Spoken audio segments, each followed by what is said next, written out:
일단 화면을 보니까 이 연인 간의 지나친 집착 행동도 이 스토킹 범죄에 포함될 수 있다라고 말씀을 해주셨는데 저희가 또 모르고 있는 스토킹 행위 또 어떤 게 있을까요?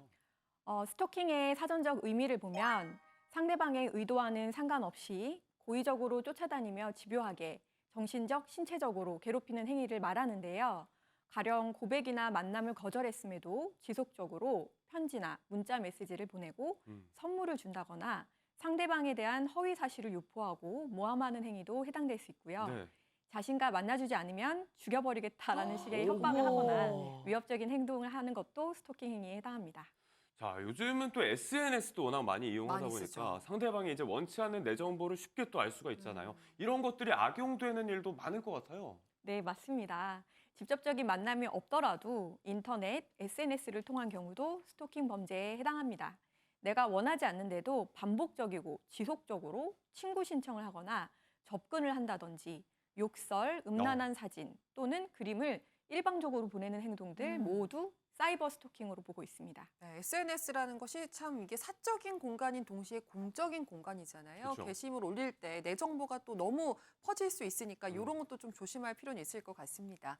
자, 그렇다면 만약에 내가 스토킹을 당하고 있는 것 같다. 이럴 때 어떻게 대처해야 할까요? 그동안 스토킹은 경범죄 처벌법상 지속적인 괴롭힘으로 단속돼서 10만 원 이하의 벌금형으로만 처벌이 가능했었는데요. 작년 7월 새로운 스토킹 처벌법 개정이 나오면서 처벌 기준이 더욱 강화되었습니다. 네. 만약 법적 대응을 하기로 결심하셨다면 얼마나 행위가 지독한지 피해자가 확실한 스토킹 증거를 수집해야 재판에 유리합니다. 스토킹의 증거가 될 수 있는 내용을 정리를 해보면 예.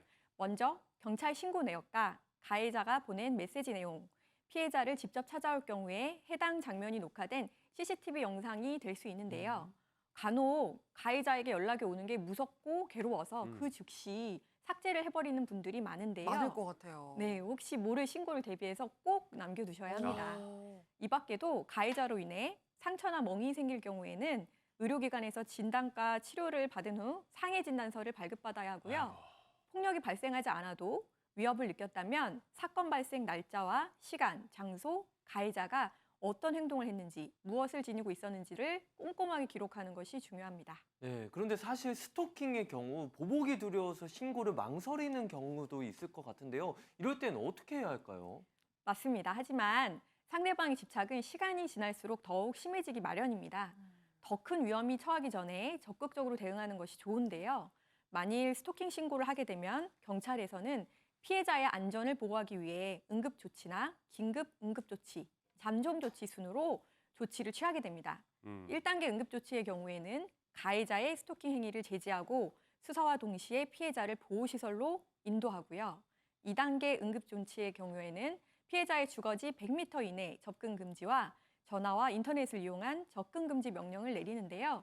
이를 만약에 위반할 경우에 최대 1천만 원의 과태료 처분을 받게 됩니다. 1,000만 원. 예, 3단계 잠정 조치는 2단계 긴급 응급 조치에 추가적으로 가해자가 유치장이나 구치소에 수감될 수도 있고요. 접근 금지 명령을 위반할 경우에는 최대 2년의 징역형이 처할 수 있습니다. 네. 스토킹 범죄의 경우에 처음에는 작은 피해라고 생각해서 대응이 늦어지는 경우가 많은데요.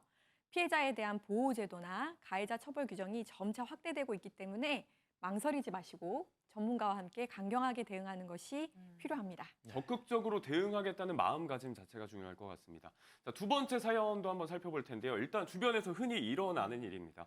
이렇게 뭐 직장에서 나에 대한 좋지 않은 소문이 퍼지게 되면 일단 너무 곤란할 것 같아요. 네, 그런데 저는 한 가지 궁금한 게 사연의 경우 피해자가 상사였단 말이죠. 직급이 더 높은데도 직장 내 괴롭힘이 될 수 있나요? 있다고 해주세요. 네.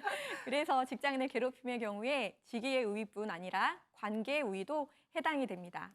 관계에 있어 우위란 상대방이 저항 또는 거절하기 어려울 가능성이 높은 상태를 말합니다. 부하 직원이라 하더라도 회사 내에 아는 사람이나 친한 사람이 많을 경우에 관계에서 우위를 점하고 있다고 볼 수 있습니다. 단순히 직급상 상하 관계만이 아니라 연령, 성별, 학벌 등 인적상의 우위도 포함하기 때문인데요. 그렇기 때문에 부하 직원이나 동료가 따돌리거나 소문을 퍼뜨린다고 해도 직장 내 괴롭힘으로 볼 수 있습니다.